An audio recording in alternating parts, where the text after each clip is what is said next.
Assalamualaikum warahmatullahi wabarakatuh. Saya Nilu Prita Sasibawanti, absen 25 dari kelas 12.5. Di sini saya akan menyelesaikan tugas mapel sejarah untuk memenuhi nilai semester 6 dengan ketentuan menjawab 3 pertanyaan dari 6 pertanyaan yang tersedia.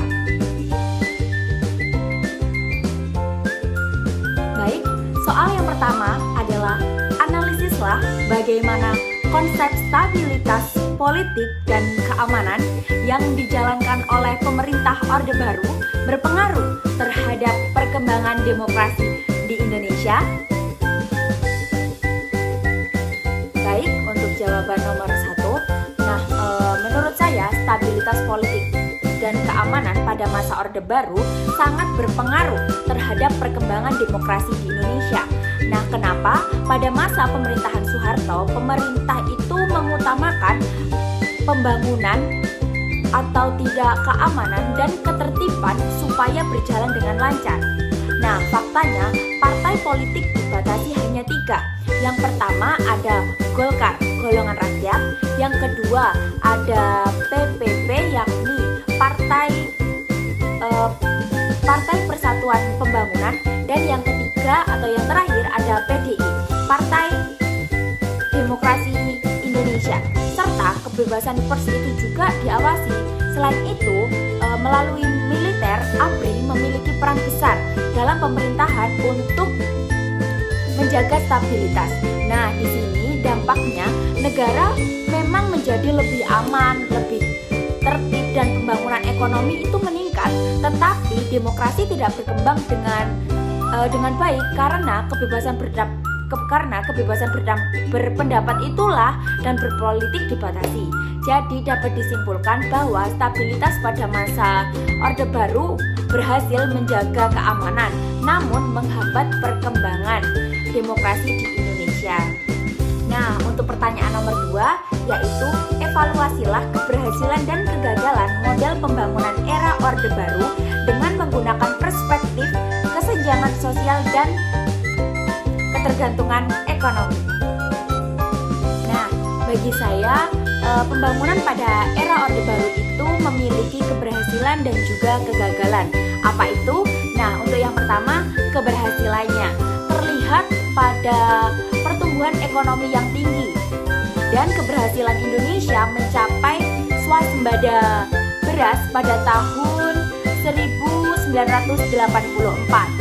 yang dimana di sisi lain terjadi kesenjangan sosial dan ketergantungan pada utang luar negeri. Selain itu, politik korupsi, kolusi, dan nepotisme juga berkembang. Jadi, pembangunan Orde Baru berhasil meningkatkan ekonomi, tetapi belum merata bagi seluruh rakyat. Nah, untuk pertanyaan yang ketiga, yakni analisislah mengapa krisis moneter 1997 sampai 1998 tidak hanya berdampak pada ekonomi, tetapi juga menghancurkan legitimasi politik rezim Orde Baru. Nah, di sini krisis moneter pada tahun 1997 sampai dengan 1998 tidak hanya berdampak pada ekonomi saja, tetapi berdampak pada politik. Faktanya, nilai rupiah jatuh drastis, harga kebutuhan pokok naik, dan terjadi demonstrasi besar-besaran oleh mahasiswa di berbagai daerah. Nah, akibatnya kepercayaan masyarakat terhadap pemerintah itu turun, dan akhirnya Presiden Soeharto mengundurkan diri pada tanggal 21 Mei 1998. Peristiwa ini menandai berakhirnya Orde Baru dan awal reformasi.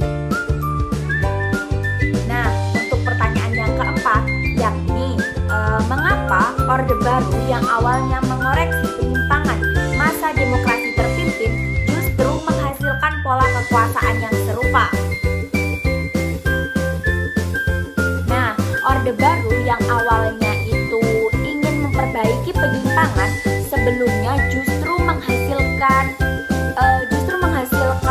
kekuasaan yang mirip karena kekuasaan menjadi sangat terpusat. Faktanya, tahun. Dan pemilu selalu dimenangkan oleh Golkar. Kebebasan pers dan oposisi juga dibatasi. Hal ini menunjukkan bahwa kekuasaan menjadi otoriter, sehingga pada pemerintahannya menyerupai masa sebelumnya. Nah, mungkin itu saja yang dapat saya jawab. Dari 6 pertanyaan, saya mampu menjawab 4 pertanyaan. Sekian dari saya. Wassalamualaikum